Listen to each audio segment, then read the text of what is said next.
We're up. Yeah. Yeah. There we go. Yay.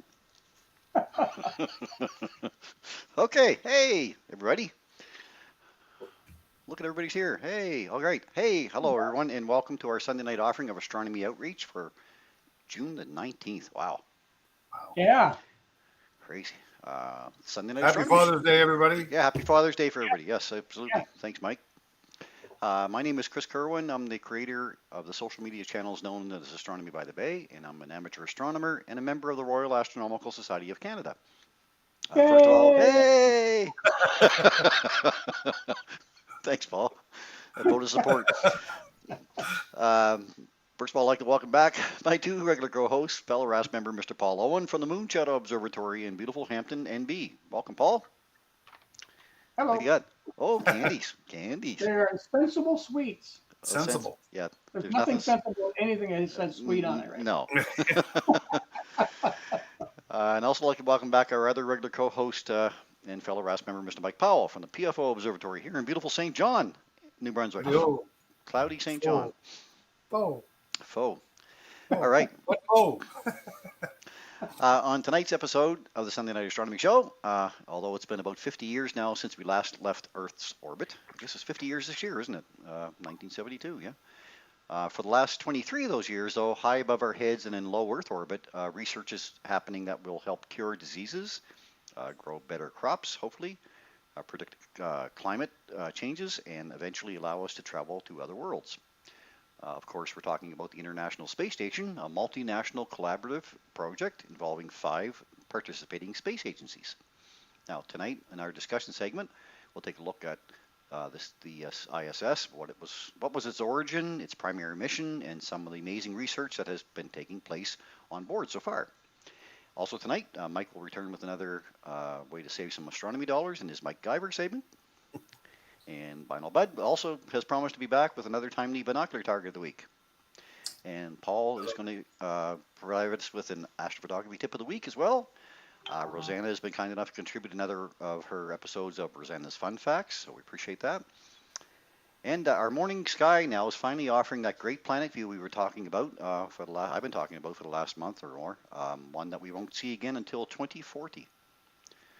So I'm going to offer a quick view of what to look for in the night sky this week, or in the morning sky actually in this case. And I'll have all of your wonderful photo submissions to share. If we have enough time, I'll do my 4 minutes in space talk, but we're going to see how things go. So we can save that for a filler for next week if we need it. Anyway, this is a family-friendly interactive live broadcast. So for those of you joining us from our YouTube channel or Facebook page, we're happy to try and answer any and all of your questions here for you in real time as well. And of course, I'd like to welcome back all of those who have been joining us through the Rogers TV network. So thank you for joining us. So let's get started then, guys, with our tonight's program and discussion around the International Space Station. A topic that has actually been suggested by one of our followers here. So I want to thank the follower for that. That's why we're taking that topic on. So we are looking for suggestions for topics for future shows, so let us know. Alrighty, who wants to start? We got one about the origin, one about the mission, and one about the achievements. Let's start with origin, I guess. I'll share my screen. This one. This is real quick and easy because it only started once. The origin of the ISS. Just wondering where it all got started and where did it all come from. Believe it or not, of all things, in the beginning, it came from President Ronald Reagan. On January 25th, 1984, President Reagan, in a State of the Union address, directs NASA to build an international space station within 10 years. It was supposed to be Space Station Freedom. In December of 1993, the U.S. invited Russia because Russia went to Glasnost or whatever, and they invited Russia on board to become a critical partner in the building of the International Space Station. So what happened? First, the first ISS segment launches November 20th, 1998. And it was the Zira control module, launched aboard a Russian Proton rocket from Baikonur. Is that how you pronounce that? Baikonur. Cosmodrome in Kazakhstan, and it was actually named Zira, or Zyra, however you choose to pronounce that. But that's not the International Space Station. That was just the first piece that went up. 2 weeks later, the first U.S.-built component of the International Space Station, a 6-sided connecting module and pathway, or node, named Utility, was the primary cargo of Space Shuttle mission STS-88, the first mission dedicated to assembling the space station, and that was just the second piece. Yet again, it's not the International Space Station yet. The two pieces went up. Then, while it was up there, on December 6, 1998, the Space Shuttle Endeavour, flying on STS-88 mission, took the U.S.-built utility mode into space and berthed it with Zero. With this connection, these two inaugural modules in the construction became the first, or became known as, the ISS. So it wasn't until they joined those two pieces together that it became the International Space Station. The first crew to reside didn't come along until November 2nd, 2000. So kind of floated around up there empty for a while. NASA astronaut Bill Shepard and cosmonauts Yuri Gudzenko and Sergei Kirkorov became the first crew members to reside on board the station. Expedition 1 spent 4 months on board, completing tasks necessary to bring the ISS to life and begin what is now a more than 20-year continuous human presence in space. So there's the first guys to ever get on board it. I bet you it smelled like brand new car back then. Yeah. And the journey continues. A partnership between the European countries, represented by ESA, the United States NASA, Japan's JAXA, and Canada's Canadian Space Agency, and Russia's Space Agency. The International Space Station is the world's largest cooperative program in space and technology. And from there, I'll pass it on to someone else. That's the end of the actual origin. Awesome. Thanks, Mike. Quick and easy. Imagine being the first guy on that. I open up the door like, Yeah, that new car smell. Station smell. But what a It's responsibility. probably better what there was inside that helmet. Yeah, exactly. Yeah, exactly. No, I mean, don't smell like that today. No, probably not. I can imagine it probably does stink up there right now. Well, you know, those Russians eating potatoes and stuff, it's bound to migrate through the station. Not like they can open a window. That's true. Okay, I'll carry on. Excuse me. With the next part, I guess I'm going to talk a little bit about this. Where are we at? We're on this screen. Okay, so let's try from beginning. Excuse me. Okay. Okay, I'll carry on with the next part, I guess. So I might be duplicating a little bit of Mike's talk here, but the International Space Station is a large spacecraft in orbit around the Earth. It serves as a home where crews of astronauts and cosmonauts live. Now, the space station is also a unique science laboratory. Several nations working together to build and use the space station. Now, the space station is made of parts that were assembled in space by astronauts. It orbits the Earth at an average altitude of about 400 kilometers. Now, it travels at about 28,000 kilometers per hour. That's about 8 kilometers per second. And this means that it orbits the Earth every 90 minutes. Now, NASA is using the space station to learn more about living and working in space, and these lessons will make it possible to send humans farther into space than ever.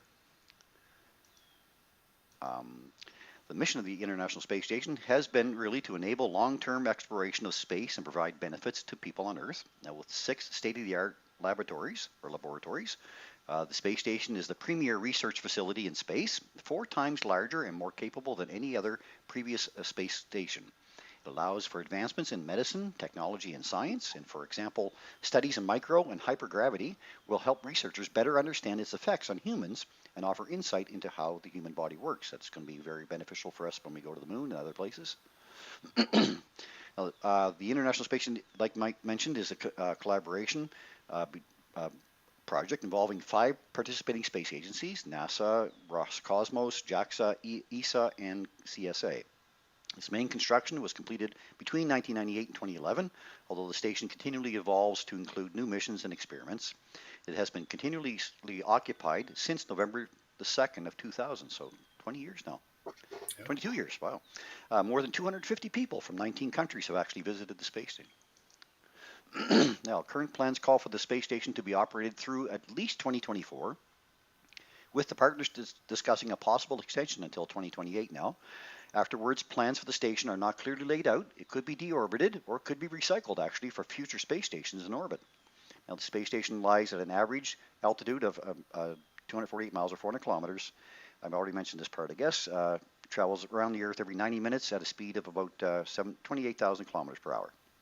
Now, in one day, the station travels about the distance it would take to go from Earth to the Moon and back. That's a long way. So if it traveled every 90 minutes or cycled the Earth every 90 minutes, that means it's seeing a sunset and a sunrise every 90 minutes. Every 18 sunsets and sunrises a day. Yeah. Isn't that something? Amazing, eh?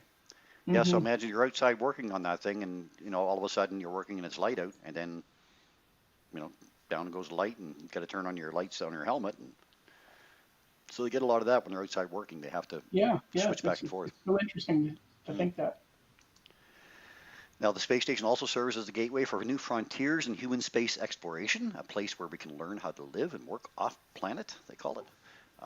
It all allows for the study of long-term effects of weightlessness on the human body and as a test bed to understand what adjustments need to be made to current methods before astronauts are sent to Mars and beyond. In addition, it allows for critical research in fluids, combustion, life support systems, and the radiation environment, which is needed for future human space exploration, especially that last one. That's really going to be important. The space station has made it possible for people to have an ongoing presence in space. Now, human beings have been living there in space every day since the first crew arrived. The space station's laboratories allow crew members to do research that could not be done anywhere else.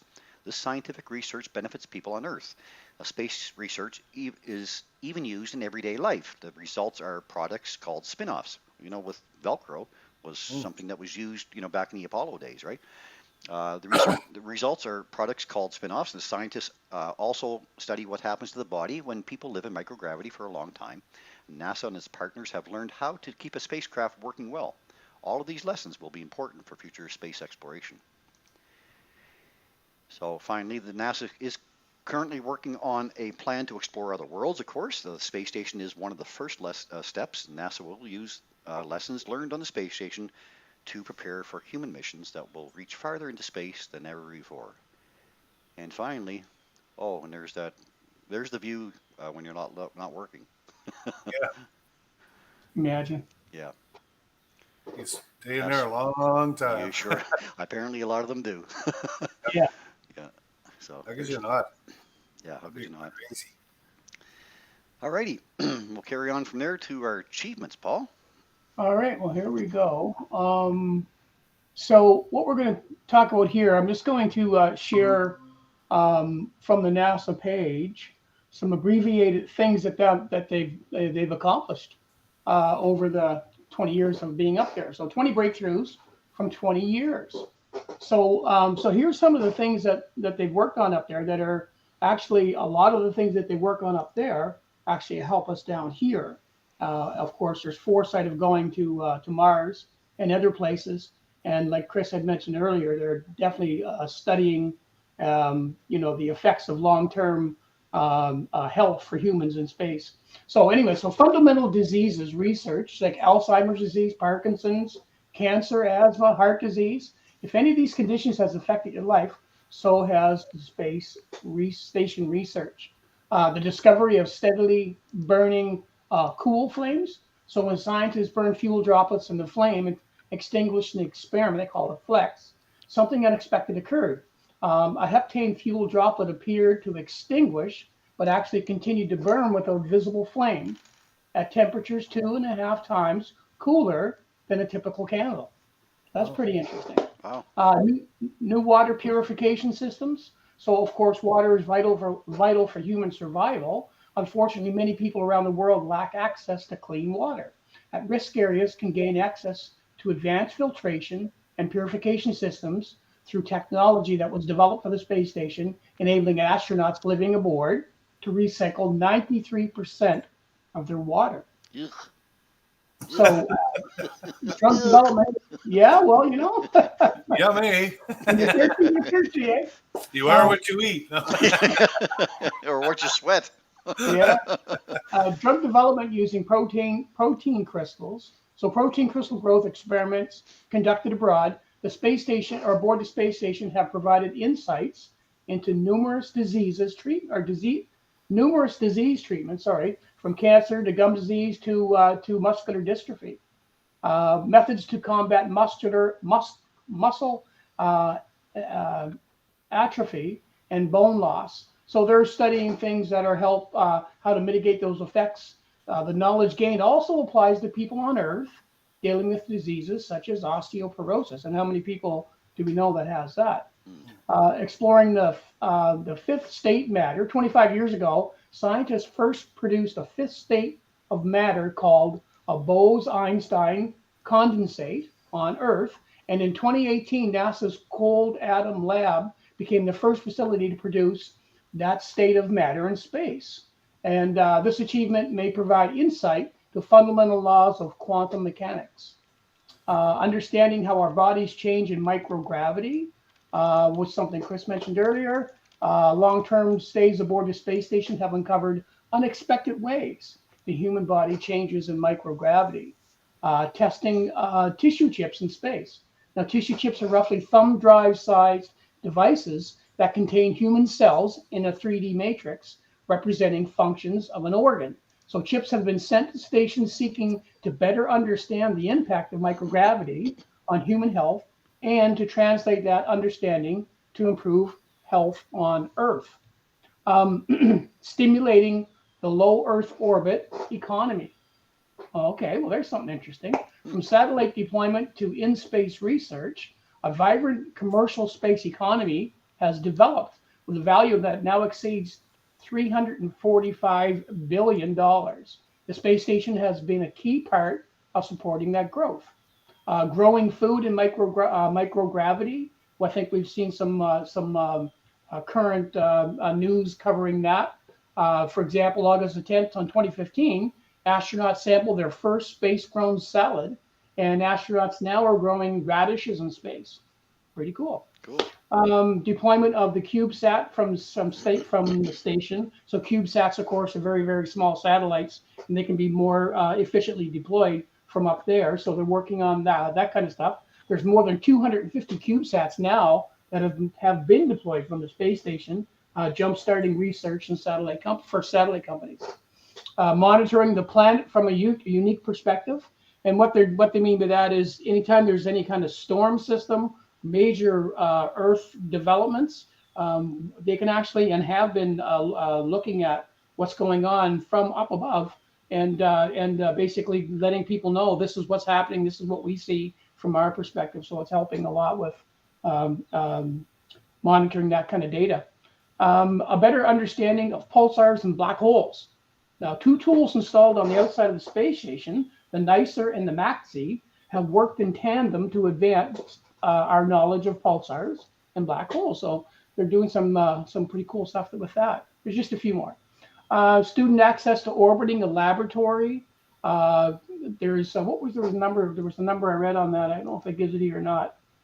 But there's quite a few. The number of students that have actually either been a part of or talked to or done research with up there, it's in the thousands anyway. It's amazing. Opening up a field for colloid research. So toothpaste, 3D printing, pharmaceuticals, and detecting shifting sands on Mars may not seem related to each other, yet each stands to benefit from improvements made thanks to research on colloids aboard the space station. The evolution of fluid physics research, 3D printing, and microgravity. There's something that's interesting. Mike, you'd be interested in that. The first item was 3D printed on the space station in 2014. Since then, we have explored 3D printing using recycled materials and even printing human tissue. Interesting. Wow. And of course, responding to natural disasters. The crew handheld camera imagery, that's a core component of the station, became an active participant in orbital data collected to support disaster response activities, from U.S. and of course abroad. So those are just a few of the things, and those are just abbreviations of what the ISS has accomplished. If you want to go to the NASA's site and just look up the breakthroughs, and each one of these little short stories, if you click on it, will go into a long length detail as to what they're all about and what they've done. Amazing. Yeah, we've gotten a lot. Yeah, a lot. unbelievable. I'm going to have one last item, And I thought about it earlier, but I just looked it up here, and it's these guys right here. These guys. Oh yeah. That's Scott Kelly on the left, and Mark Kelly, his brother, twin brother, on the right. Oh, the twins. Yeah. Yeah. So for nearly a year, U.S. astronauts and identical twins Scott and Mark Kelly lived lives that were as separate as Earth and space, literally. While Mark enjoyed retirement in Tucson, his brother floated in microgravity aboard the International Space Station, orbiting about 400 kilometers above the planet. Now, 10 science teams studied the twins' physiology, memory abilities, and genes before, during, and after that year, looking for any deviation that might suggest that Scott's 340 days in space affected him physically. While researchers had dropped tantalizing hints about what NASA's twin study found, now a comprehensive study released in April 12th Science magazine confirms that the lengthy space travel triggers stressors that can manipulate genes, send the immune system into overdrive, or impair mental reasoning abilities and memory. Whether these stressors have long-term health effects, repercussions is still unclear. So pretty neat. So they had the opportunity here to have twins, and one was in orbit and one wasn't, and they had a chance to study the two of them. So I think that's a really fantastic part of the mission right there. Yeah, it'd be neat to see the results of that study. Yeah, I know it is online. Actually, there's a link on NASA's page about it, so pretty neat. I got reading something that I thought, something. I guess it would be inevitable anyway. But there was talk about putting one more piece on the space station for commercial use. So basically, a hotel in space for, the Jeff Bezos crew, or what's his name? These guys. Anyway, to fly people up there, and you can stay on the space station, Right. for a weekend kind of thing. I thought, wow, it's finally here. Vacations in space. It's coming. Yeah, I just put a cupola up there, one of those little windows that you can sit in, and that'd be enough for me. That's right. That's all you need. With a You hammock wouldn't in need it. a pot. You just sit there because you're going to float. Yeah, exactly. Yeah. Yeah. Lisa says the Kellys are actually from the great state of New Jersey. Hey, Lisa, I didn't know that. There That's you awesome. go. Yeah. All right. And Andrew Snagel shares the slogan that they have: "Off the Earth, for the Earth." There you go. That's their motto. Awesome. Yeah.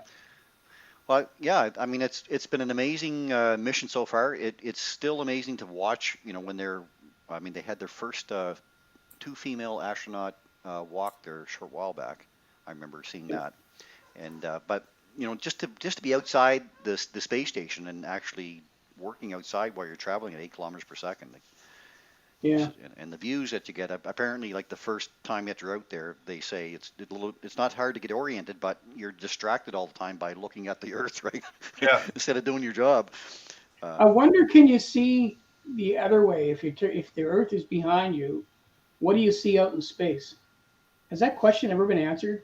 I don't know. Can they see stars pointing the other way? Oh, sure you could. I'm sure if Well, you're I up mean, well, you're on the dark nobody's ever side. talked about it. Yeah. Nobody's ever talked about it. What do you see? True. I guess you got to No, be we up. talked You about it. got to That's be true. you got to be above the dome of the flat Earth first of all. Can you see the underside of the Earth? I'm gonna go there. Never mind. No, But anyway, I've watched. I just often wondered why nobody's ever said what they see when they look the other way. True. And I've never heard anybody talk about that. And there has to be something. I mean, I know that they turn their lights on and there's lots of light when they're out there working, right? But so maybe their eyes don't get dark adapted or don't. Yeah, get but the they do. They opportunity. do go into nighttime because if they're orbiting every 90 minutes. 18 times a day, yeah. But maybe their face shield is lit like you see in the movies. I don't know how they're how they're lit it's up. hard to say. Yeah. Anyway, I'm gonna research that and see what I was people. gonna say, put it out there and let somebody let us know. Yeah, if they don't. absolutely. Hmm. Yeah. Somebody look it up online tonight. Maybe just chime in and let us know if they found out what people are actually what the astronauts are seeing when they're up there. Imagine what the Milky Way would look like out there. Woo! Awesome. Trudy mentions a year in space and beyond. A year in space and beyond a year in space is an awesome series on the Kelly brothers. Oh, I didn't know that. That's awesome. Thank you. Okay. To infinity and beyond. Yeah. I mean, I wonder where Melmac is. Which way Melmac is? good question. Nanu. Oh, come on, Well, Willie. of course, we had a commander. Chris Hadfield was a commander of this. Imagine being the commander of $100 billion, space Don't station. scratch the paint. Yeah. Yeah, just the knowledge that you'd have to have, and the places in history when you would have had to been that spot, just like Neil Armstrong, basically. Yeah. He had to be at a certain spot at a certain time in his career to be chosen for this particular role. But to be up there on the space station knowing you're the commander, it might just be. And he played guitar too, so. Yeah, exactly. Yeah, Space Oddity, yeah. No, it's been an amazing mission so far. They still every mission is very serious. Now that SpaceX has actually taken astronauts up too, it's easier to access. Not relying completely on what's happening with Russia and stuff. So I think the missions will continue that way. At least now they can use a contractor to get there. It would be nice to get out of low Earth orbit, though. We spent 50 years in low Earth orbit. We've learned a lot, absolutely, but let's get going to the moon. That's great. Learn a lot. Let's move on. It's time to go. It's time to go back to the moon. It really is, I think, and I think you really need to instill the next generation of astronomers and astrophysicists and scientists, and you're going to do that by taking us back to the moon. That's what I hear in classrooms all the time. To the moon, Alice. All right. There, I guess we covered that. Any else want to comment on, guys, or are we good? Nope. Okay. So we should talk about, you can go to Spot the Station. If you want to see the space station actually flying over us, although it does go over at 8 kilometers per second, we do get a chance to see it from horizon to horizon. And there are several places that you can visit. I usually go to heavensabove.com, and I type St. John up on my top right-hand side where my location is, and then click on ISS, and it'll tell you the next number of times it's going to pass over you. Spot the Station is another app that NASA has out. If you go to Spot the Station, plug in your coordinates, it'll tell you when the space station is next going to pass over top of you or along the horizon. It can get as bright as Venus. Venus is about -4, and I've seen numbers of about -3.8 of the space station going over. It all depends on how the solar panels are facing, and the time of day. But it is certainly pretty neat to watch this thing passing over you, realizing they're going around the Earth again in 90 minutes, and there's 7 or up to 7 astronauts up there at any one time. So it's interesting for the kids to see. If you get an opportunity to pick out the space station going by, it's great to point it out to them as well. So there's actually a challenge out there. You can see it at certain times up to 5 times a day. Oh, really? It'll be like on the north horizon, then it'll be a little bit closer to the south, and then straight overhead, and then to the south, and then just a little shot to the far south. Awesome. But you can actually catch it 5 times in one day. Wow. That's the challenges that's out there. So and to track it across, we see a lot of people that have photographed it too. Yeah. It's very difficult to track. You can't really track it with a telescope that's tracking, but you have to speed it up. Or I think some guys have done something with the motors on some of their cases, and they've been able to track it, mod their scopes basically.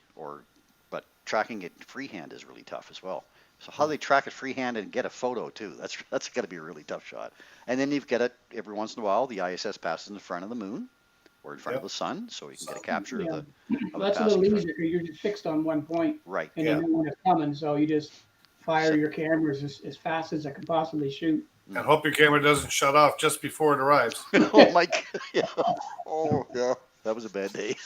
Oh, I didn't even want to talk to you after that. It was like, I'm going to go over here. Oh, yeah. Stuff happens. Stuff happens. Okay, let's carry on then with the, what's next? Vinyl bud. How about a vinyl bud? I know, but.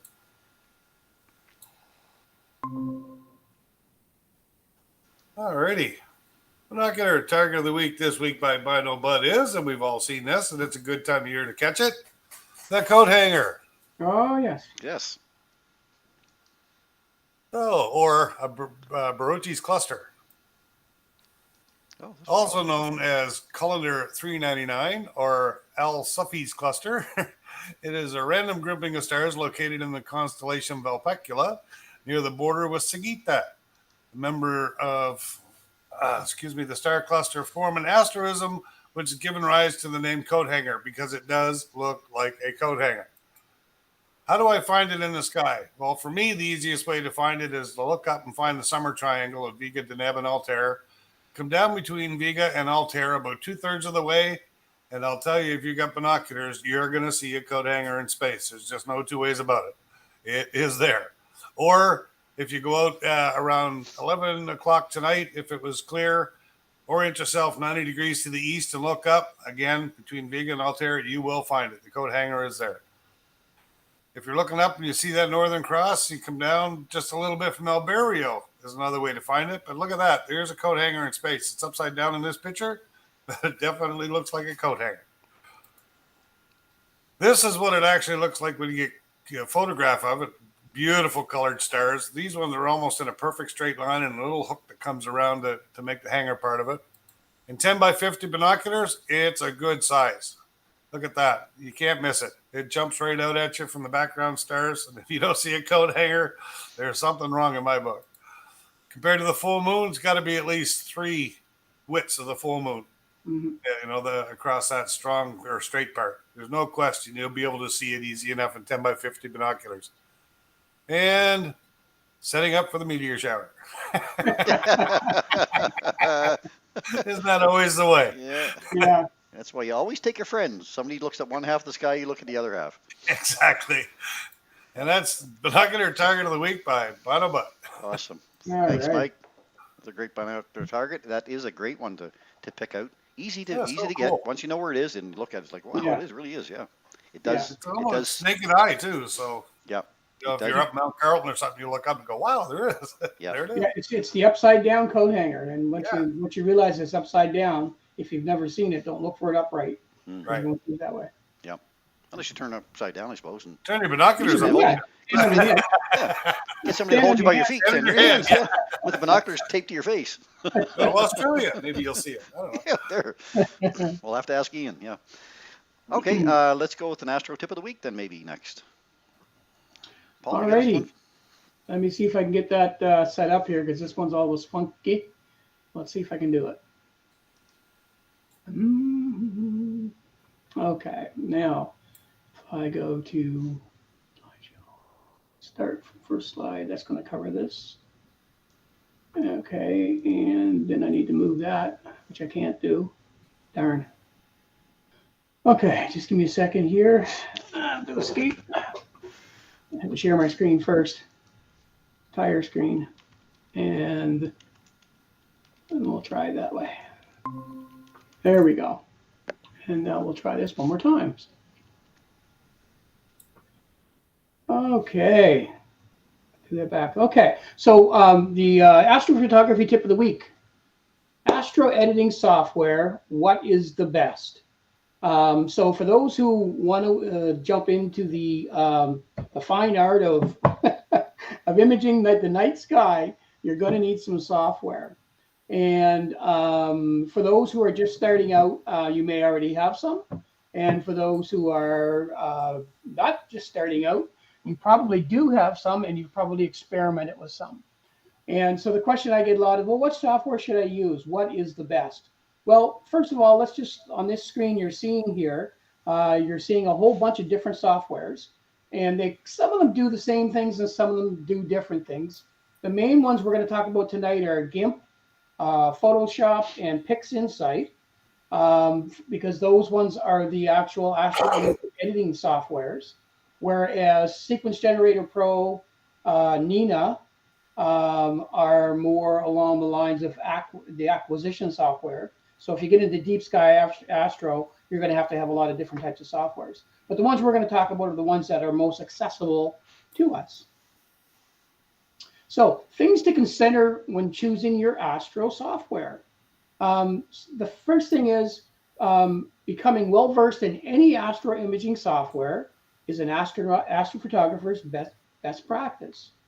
Wrong is the claim that one is harder than the other to use. They're just different. The best tool to use is always the one you already know or are currently using. They are all complex, sophisticated tools, and they do take some effort to master. So none of these are, oh, this is the easiest one and press and play. It just doesn't work that way. So be diligent and patient and develop a workflow that works. Now, let me find my mouse again. It seems to disappear. There it goes. So first of all, Photoshop. let's talk about it just a little bit first. And these are the some of the attributes that Photoshop offer to you. They have layers and masks. Anybody that use Photoshop for daytime photography, if you're doing landscape photography, any kind of photography in a normal run, you're probably using Photoshop or Lightroom or something thereabouts. Photoshop has a lot of features built into it that are extremely good for astro editing. So the layers and masks are almost imperative. You can image stack with Photoshop. It has range selection, which means you can select certain parts of an image and work on it independently instead of globally working on things. You can fix gradients. So if you got one side that's really light, the other side really dark, there's things you can fix with it, or you can download Gradient Exterminator as a plugin. You can color correct. You can reduce chromatic aberrations. So for example, if you shot the Milky Way and you've got all of these orange or blue halos around your stars and things like that, you can actually fix all that stuff in Photoshop. And of course, plugins are available. Plugins are just basically little scripts that you can put into Photoshop and call them up as you need them. And now Photoshop, you can buy it outright, or if you pay $14.95 a month, you will get Photoshop, you will get Lightroom and Camera Raw, and a whole bunch of other things too. And so if you add it all up, it's going to cost you about, let me see, 150, less than $200 a year. And but you're always being updated. So Photoshop offers a lot. I currently use the $14.95 a month program because I never am going to be out of date. Any new thing that comes up, I've got. Any update comes up, I've got it, and my software will never be out of date. Plus, they give you 20 gig of storage, so it's a really, really good value in my estimation. Now let's talk about Gimp. Now Gimp was something that I believe, and I'm just saying what I believe, that was designed in lieu of Photoshop, because if you really look at Gimp, it looks a lot like it and acts a lot like it. So, but Gimp is free, so you can download that for free. And it's an open forum type of software, so there are people that are continually adding to it in terms of scripts and plugins and so on and so forth. But it has a lot of the same attributes that Photoshop does. So layers, masks, stacking capabilities, I believe. I could be wrong on that. Range selection. You can again fix gradients. You can do color corrections, chromatic aberrations, and plugins are certainly available. And there's a fair bit that you can do with that. It operates a little differently. So even if you are a Photoshop user and you move over to Gimp, you're going to still have to go through a learning curve because it does operate a little bit differently than Photoshop. But it's a free software. A lot of people use it, and it's very, very powerful. Thirdly, PixInsight. Now, PixInsight is the most expensive out of all of them. It's $339 in Canadian dollars. And but the thing with PixInsight is it's astrophotography based. It has what they call an STF system in it, which allows you to pre-stretch your image, but maintaining linear state. All that simply means is when you open up Photoshop and you want to see what you got in your picture, you have to immediately start stretching it so you can see what's in there. So you use your curves and you start to open up your picture. Well, you're actually taking it out of linear form as soon as you do that. But with PixInsight, with STF, you can actually do all of the things that you need to do before you need to go into that, which is like your noise reduction and background equalization, all that stuff that you need to do. You can do it while it's still in linear, and it makes a really, really big difference. It has automatic background extraction or dynamic background extraction, which is image calibrations for gradients, for vignetting. It's got all kinds of cool stuff like that. It's got a script-based calibrating package where you put all your darks and your lights. Very, very sophisticated, relatively easy to use, but it does an amazing way to calibrate your data. It's got what they call a blink a feature in it, which means you can put all of your raw data, all your raw files into this, scan through each and every one of them before you even do anything with them, because you need to really have a look at that stuff and get rid of the ones that would be problematic in your stacking. And it's very heavily based support for it online. So there's tons of tutorials online you can find. It's got its own built-in help system in it, which will take you through everything. And there are people out there that are actually called ambassadors for PixInsight, and they actually teach this. So there's a lot of good attributes for PixInsight. So my final thoughts are this: pick one and stay with it. So whichever one you pick, and it doesn't matter which one it is. If you already have Photoshop and you're comfortable with it and you're good with the tools, stick with it, and then try to incorporate the Astro side to your Photoshop. Moving from one to another may cause confusion, and it probably will.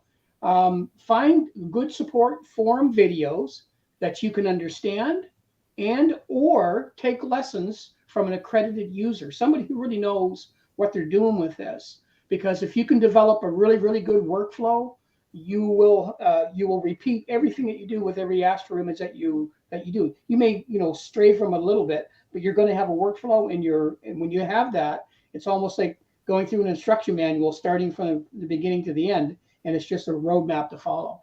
But most of all, enjoy the process. It's not a race. And that is my Astro imaging tip of the week. Awesome. Thanks, Paul. Great stuff. Yeah, it's a tough choice to pick out which one you want, but I mean, I guess it all depends on how deep you're into it. And, starting with freeware is probably a good idea to get going and get yourself your feet wet. But then you've been into so many programs yourself. You're so far advanced on it now that your feedback is excellent on it. Like what you're doing on it is probably more than most will do, but certainly they're able to do it. Yeah. Well, the thing is wherever you start, just have some do your diligence and stick with it, and you eventually you're going to have these little victories, right? It's like, right. Oh, that's where it is, and oh, that's how it works. Great. That's now in my workflow. Now I can do that. What's my next step? Right? Then you learn that. But if you're bouncing around from software to software, you're starting from the beginning because you don't know where that tool is in this software, or even these disks. Right. You're spending 2 or 3 days looking for something that may not even be in that software. So don't confuse yourself. Just stick with whatever you have. And if it is, a good software for Astro imaging, which those 3 that I talked about are, you just do that and do your due diligence. You'll be fine. Or just send your pictures to Paul, and like I do, and you can move on to something else. It'll be cheaper than a second mortgage on your house. Absolutely. He's got some great discount rates. There you go. Okay, let's go to, thanks, Paul, for that. Let's go to a what's up this week, maybe. I'll try to get through this pretty quick. I know we're getting some time now already. Wow, time goes by so fast. It does. When you're having fun. Oh, hang on a second. We got to go back to sharing. And this one. And we'll share that. Now we'll do it. Oh, we don't need that yet. Sorry. Oh, your turn, my turn.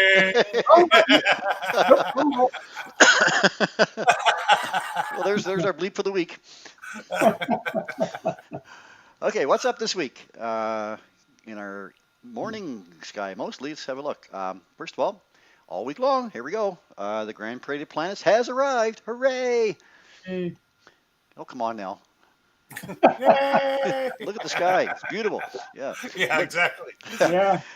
So there you go. See, we always know it's going to be cloudy because here comes an show event. is still behind the curtain. Oh, yeah, absolutely. So anyway, if you get the clear sky, look to the southeast every morning from now until the end of the month, and you'll enjoy a view of all 5 naked eye planets in our morning sky and in the respective order from the sun. That's the neat part. So Mercury, Venus will sub Earth in here, and then Mars, Jupiter, Saturn. The waning gibbous moon is going to join the show as well, or it has already joined the show. This is the view on, what's today, the 19th, so that's tomorrow morning.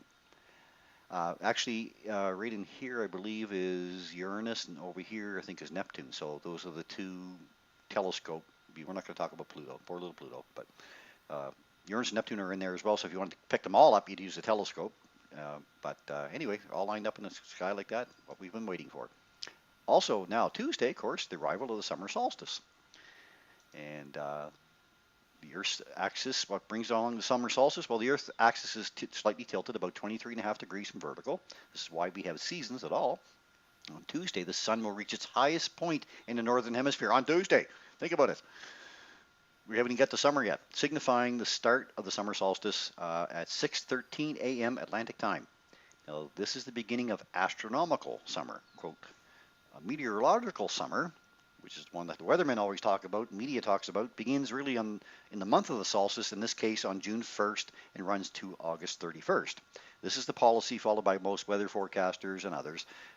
Astronomical summer runs from the solstice on Tuesday to the fall equinox. Either way, by June 22nd, we have already lose 3 seconds of daylight. Yay! Yay! There we go. Woo! Yeah, anyway, and by the end of the month, just over 3 minutes. So there you go. Hey, so it gets warmer and the nights are earlier, so we like that. That's okay, though. Warm summer nights and earlier evenings work well for us who enjoy the night sky. Also on Tuesday, the third quarter moon. Another event happening Tuesday, our celestial neighbor completes 3/4 of its cycle around our planet at exactly 12:10 a.m.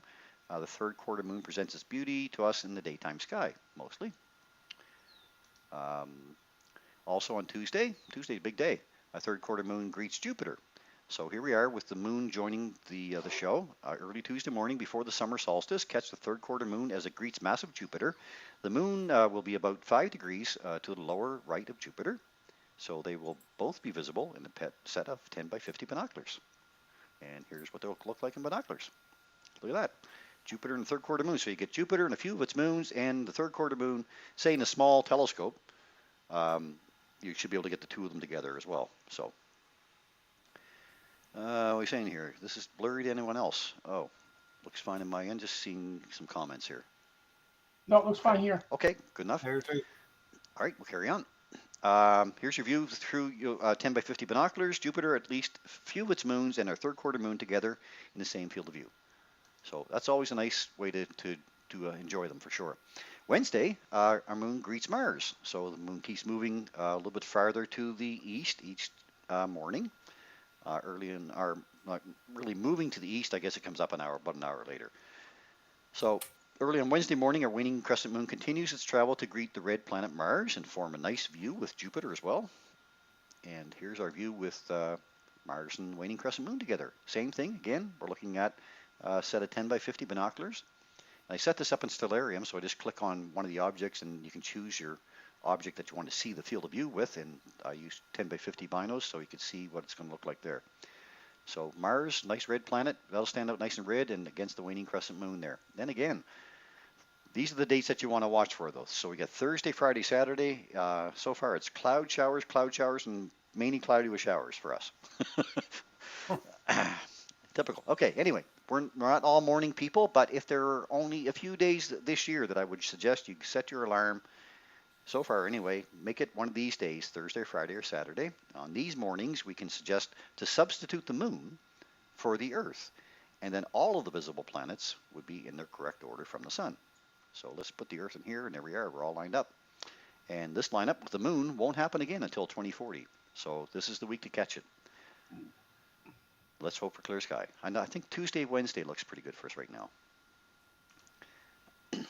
So on Friday morning, actually, here's another part. So the ISS is actually going to join the show on Friday morning. So the International Space Station is only going to pass twice over, once this week, and then starting, I think, on Monday is the next pass again. No, it will be Sunday. So Friday, June 25th, as an extra bonus for you getting up early, look to the southeast, that should be, at between 4:33 and 4:35 as the ISS joins the morning planet and moon show. You may even get a peek at the beautiful Pleiades star cluster, which is right there just off to the left of the moon. So for morning astronomers, it doesn't get much better than this. If you're a morning astronomer, that's your best view right there. You get the ISS passing here from west over to east. So that's only for a few minutes. So now on Sunday, our moon greets Venus. Sunday, our thin crescent moon greets the brilliant planet Venus. If you catch it early enough, you'll actually get to see the Pleiades star cluster as well, along with little Mercury. So many great opportunities all week this week. So we just need some clear skies. And there's our view with Crescent, Moon, and Venus, also just 2.5 degrees apart. So easily visible together in the same field of view of binoculars. And I'd like to always point out Lisa's Lookup. Lisa's on here, I believe, with us tonight. Lisa Fanning, and she has a page called Lisa's Lookup, Astronomy and More on Facebook, Instagram, and Twitter. I recommend you follow her at Ruby Moonbeams. She lists all the regular events for the month and the dates of each event, peak times, and the things to use to see them with, naked eye, binocular, or telescope. So that's a great chart. I always look at that actually when I'm putting my WhatsApp talk together. So thank you, Lisa. And St. John Astronomy Club, that's what we all belong to, the sjastronomy.ca, where you can find us. This is their June-July calendar, so you can download that right at their page as well. And of course, this is the week that we're coming up, so there's all the events happening this week. And that's about our talk for this week. That's cool. So yeah, lots happening in the morning sky. That's where you want to be this week, for sure.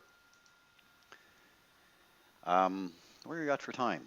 8:51. So I guess we better get moving on. So how about we go with a Mike Guyver next? Oh. Are we ready? Yeah. Okay.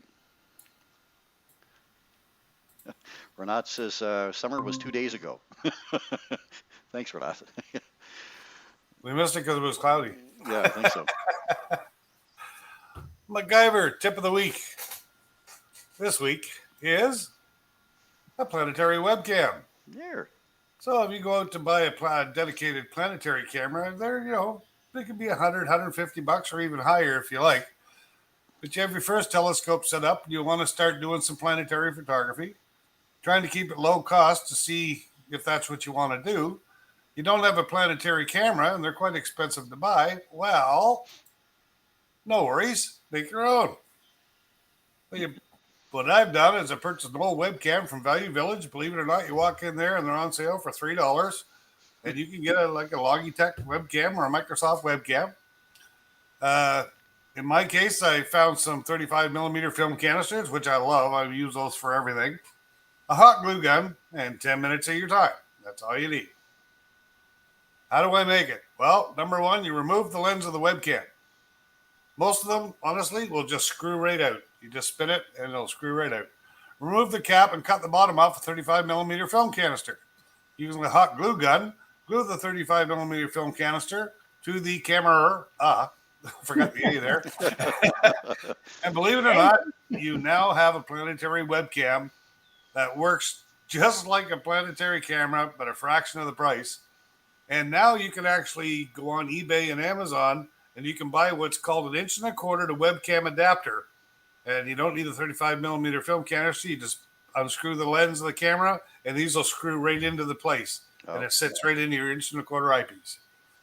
And once you get that done, you now have a planetary camera. Look at that. Just plugs right into your 1.25 inch and you're ready to go. Wow. And to say that, the proof is in the picture. These 3 photographs I took using a Logitech webcam with a 35 millimeter film canister glued to an old webcam that I removed the thing on. That's the awesome. moon was actually done through a little 50 millimeter telescope that I think was a 250 millimeter focal length, and I could just fit the whole thing in. But believe it or not, that's Jupiter and some sunspots taken with a webcam. So it's possible to do. And half the price. And that's my MacGyver tip of the week. Awesome, Mike. Great idea. $3 at Valley Village. Yeah. Oh, where would we be without them, right? But you got to get there before Mike. Everybody's tossing away their old webcams. It's that's old technology. Works great, man. USB, plug it in, have fun. Send Mike a text first to see when he's going to be there, so you can get there before him. Or Michael build your one. There you go, Michael build one. Just order them up. Paul will picture photos. So take a picture with the webcam, send it to Paul. Everything's all covered. we look after you here on Sunday Night Astronomy Show. Yeah, look after all your needs. Okay, let's go with how about a Rosanna fun fact next, maybe? Looking forward to this. Before I do, okay. Rosanna also sent us something else. Let me just see if I can make it happen.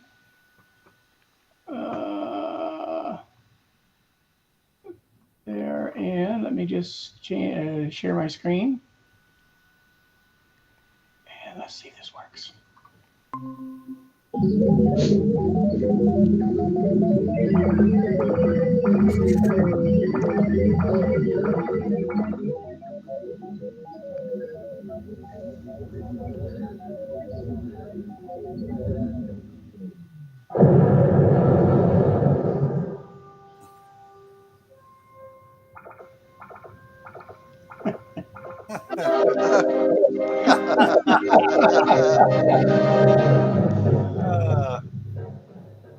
Thank you very much for that, Rosanna. That's awesome.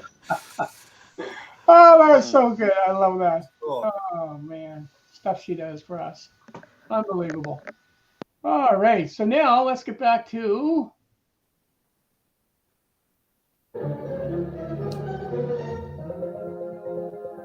Rosanna's Fun Fact. Hey, wow. Thank you, Rosanna. Welcome back. Thank you for that wonderful Father's Day greeting. All of us dads out there really, really appreciate that. So thank you. Okay, so this week, let me just get this one going. And she says, do you remember the pet rock craze starting in 1975 with Gary Dahl's marketing wizardry of smooth stones from the city of Rosario, Baja in California? Well, NASA's Perseverance has picked up its own pet rock. Can I make it bigger? Let me see.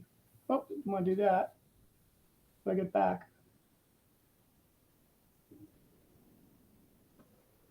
Okay, oh, there we go. There we go.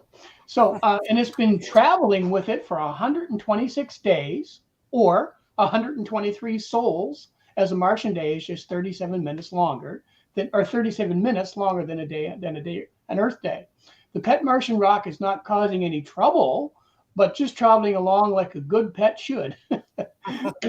This made me wonder about if is there something that could equate to chia pets in space. Remember those?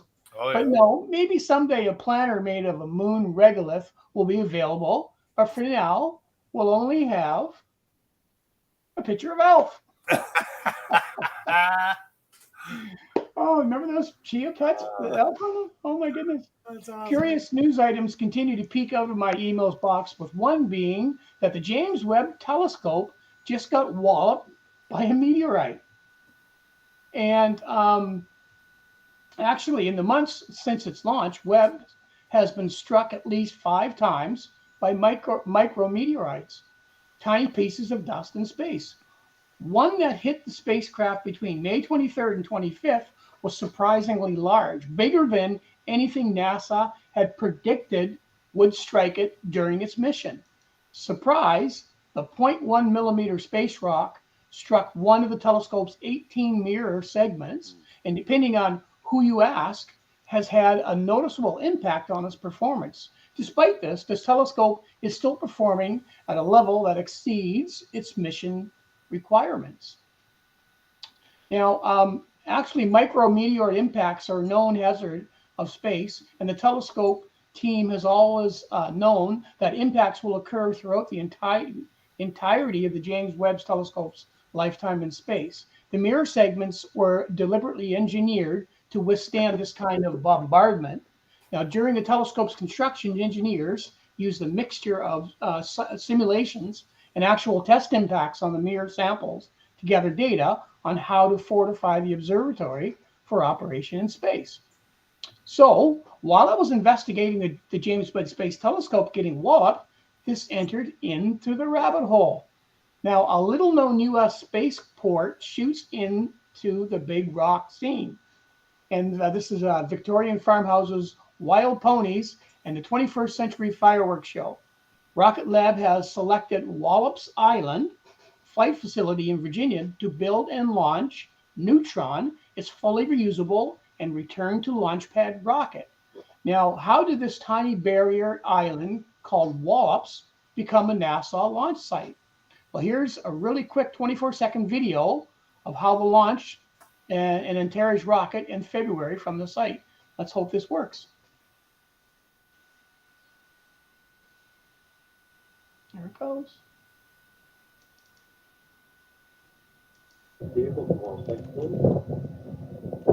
And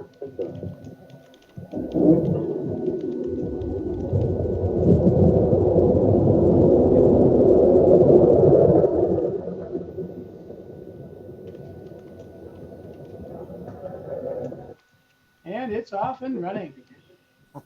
Whoops. I just cut off the thing. I didn't. Just give me a sec. I'll find it again. Oh, is that a Mars rock? Oh, my goodness. Look, there's water on Mars. Yeah. Okay, so there's where we were. All right, so perhaps little known to the space fans accustomed to rockets blasting off from Cape Canaveral, Florida, or the central California coast, Wallops Island has been a steadfast force since the waning days of World War II. It began a small testing range for guided missiles a decade before NASA formed. Today, its bread and butter are sounding rockets, small research rockets that only briefly visit space, drones, and high-altitude scientific balloons that float to the edge of space. Uncrewed cargo missions for the space station, provided by Northrop Grumman, fly from the site about twice a year. Now, the incoming years, Wallops will play a greater role in the blooming commercial spaceflight industry. The Virginia site in NASA's only owned rocket launch range for suborbital and orbital rockets. Over the next 8 years, the space agency expects the facility to grow from flying 2 or 3 orbital launches per year to over 20. The complex is bracing for the Artemis missions for the moon, which will launch directly to the lunar surface and support astronauts. Now, Virginia is a fair bit closer to visit than Cape Canaveral. I've always wanted to go back to the Laurie Caverns and also see the mysterious Assateague Island wild horses. So now I will combo the Wallops Island launch site onto the travel list. So here's the naturally horse high into the sky on a magical journey just for you and I. Shoot it down. Oh my God. And that is this week's. This week's. What happened to that? This week's. Thanks, Mike. Fun fact. There we go. Hey! Thank you so much, Rosanna.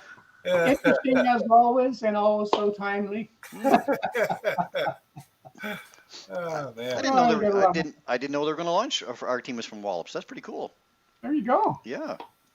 Great to see that they're part of the Now, show. I guess, would we be able to see those launches if they send them the right direction from here? I think we would, Mike. Yeah. Wonder? The sounding ones that they were sending up wasn't that where they were sending the sounding ones up? I just a think short so, while yeah. ago?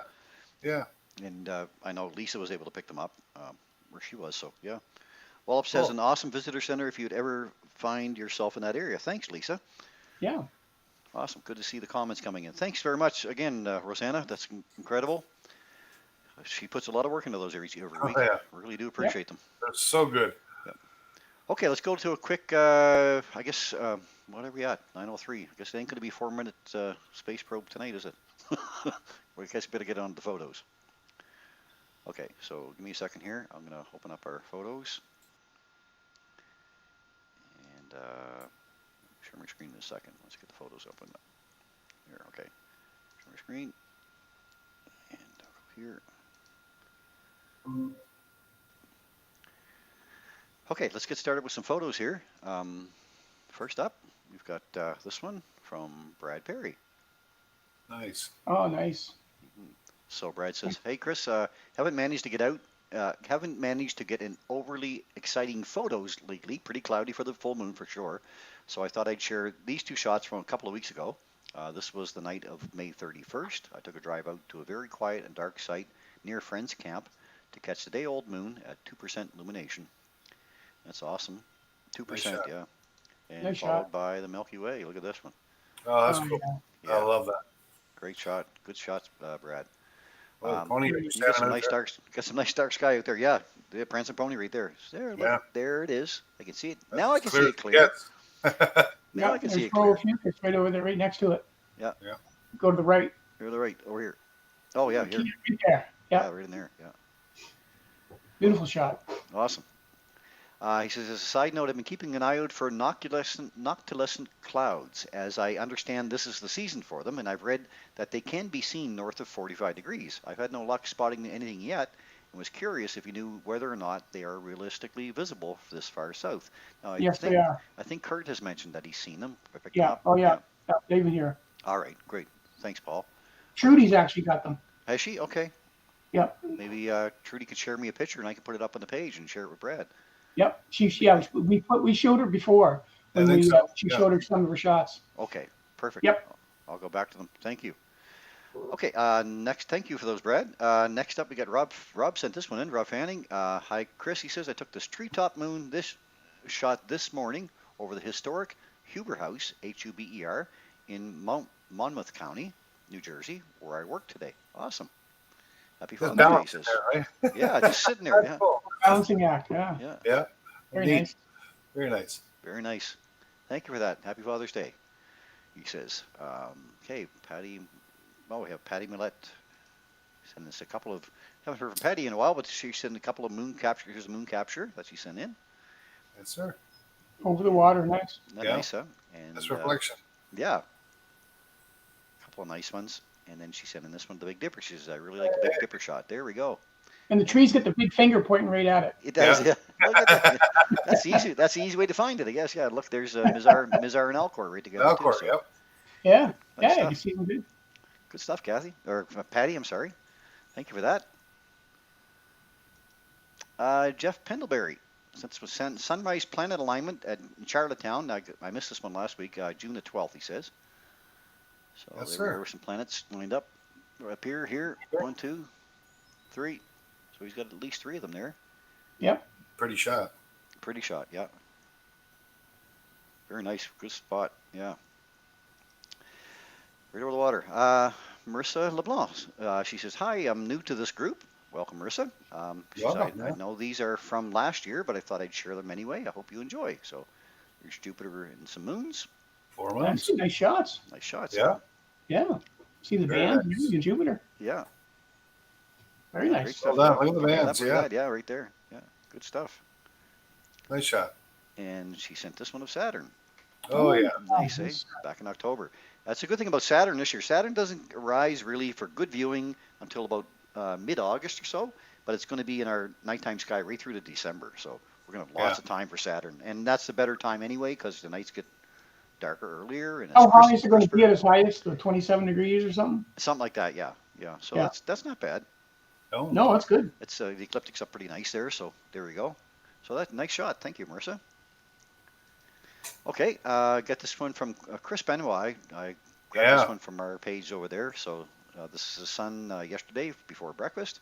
He said Nice I capture. tried to track it using my SWSA, and I did 2 minutes.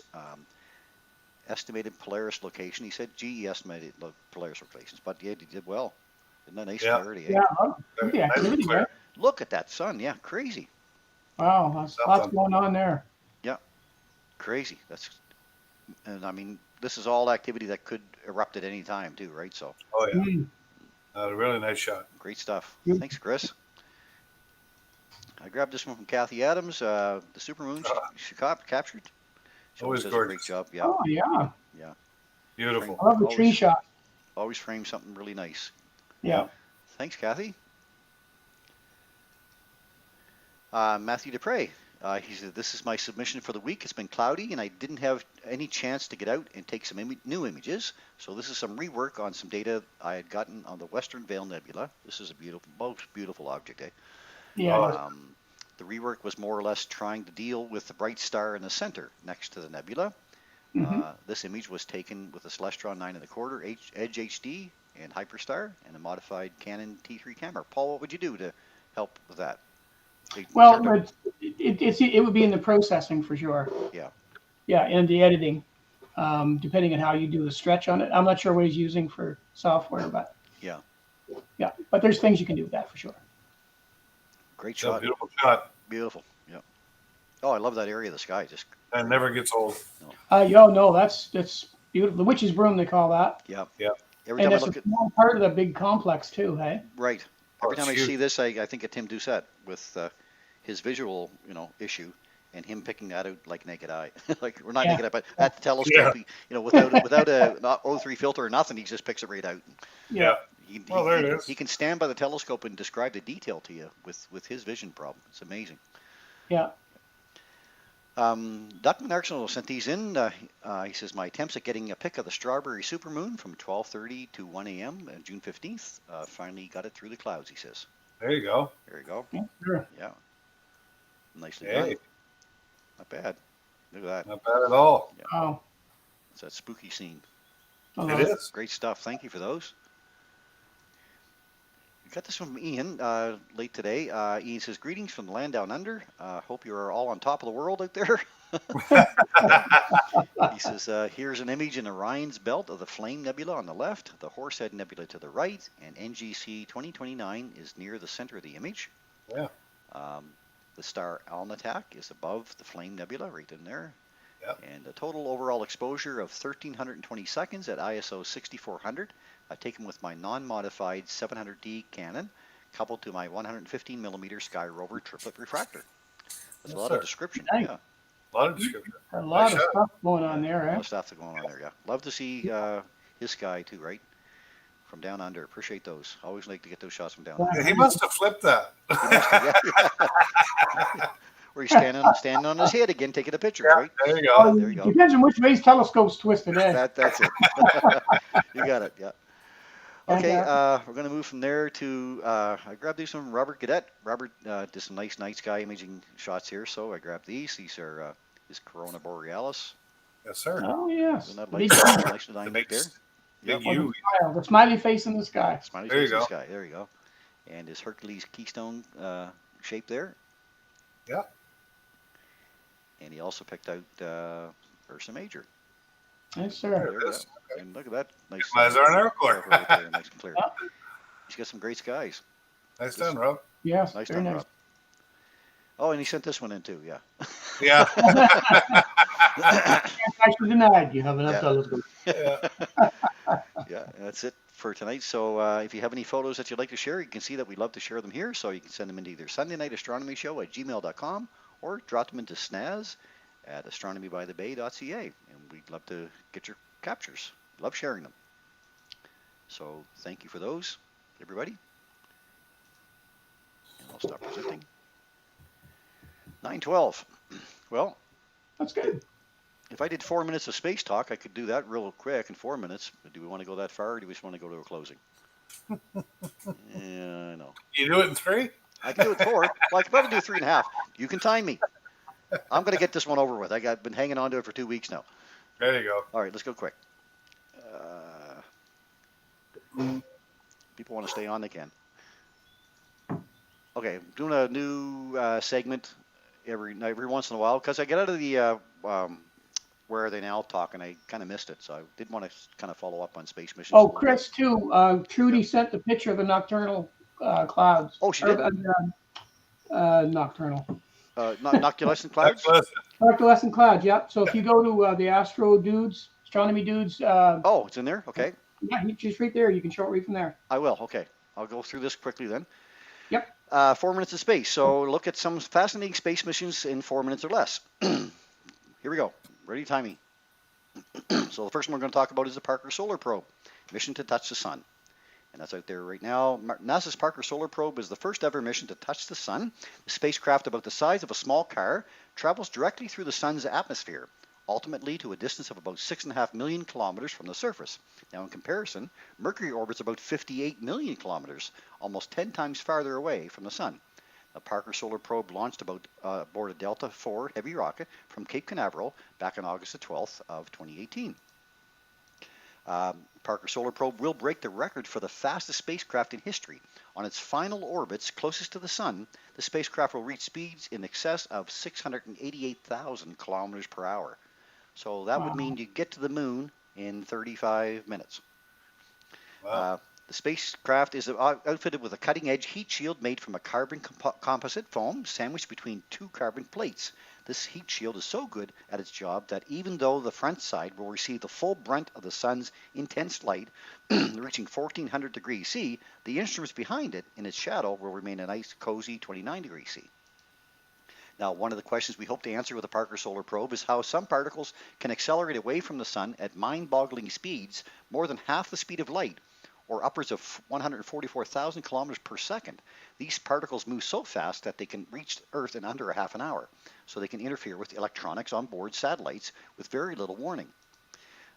We also have many questions about the solar wind. Right now, our only measurements of the solar wind happen when it arrives here near Earth, after it has been tens of millions of kilometers to blur together, cool down, and intermix. Parker's measurements of the solar wind just a few million kilometers from the sun's surface will reveal new details that should help us shed light on the processes that send it out into speeding out into space.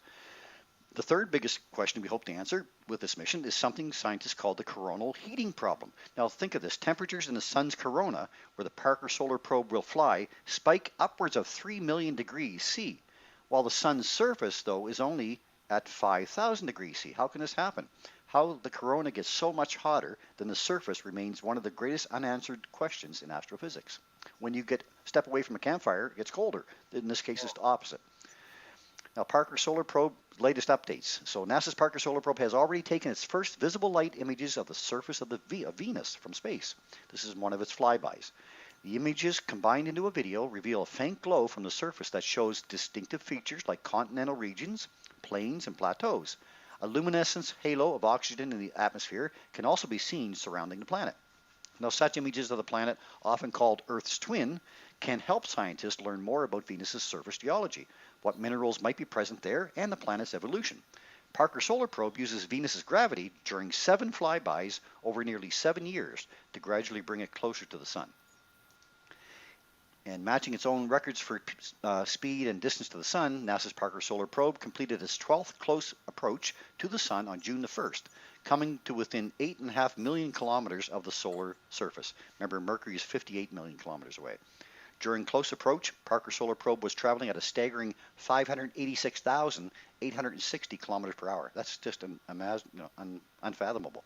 The spacecraft entered the encounter in good health with all systems operating normally. And there's my first 4 minutes in space talk. How's that?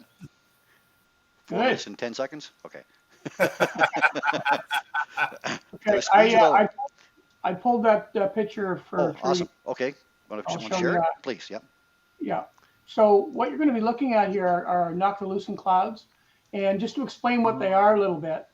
So Noctilucent Cloud, or they call them night shining clouds, they're tenuous cloud-like phenomena in the upper atmosphere of Earth. So when you view them from space, they're actually called polar mesophotic clouds.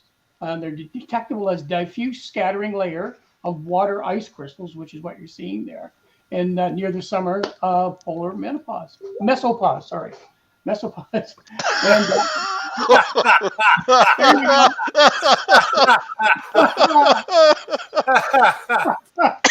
And we're live. Anyway, but in any event, that's there they are right there. You can see the tenuous line. That's our last broadcast, everybody. Thanks for joining us. Yeah.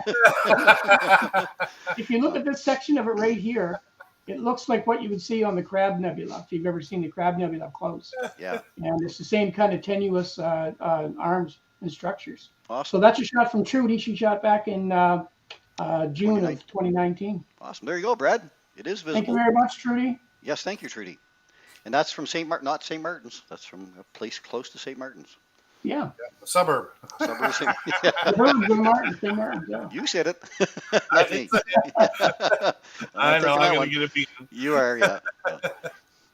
Okay, so let's, maybe I can get to my closing sometime. Yeah. Hang on.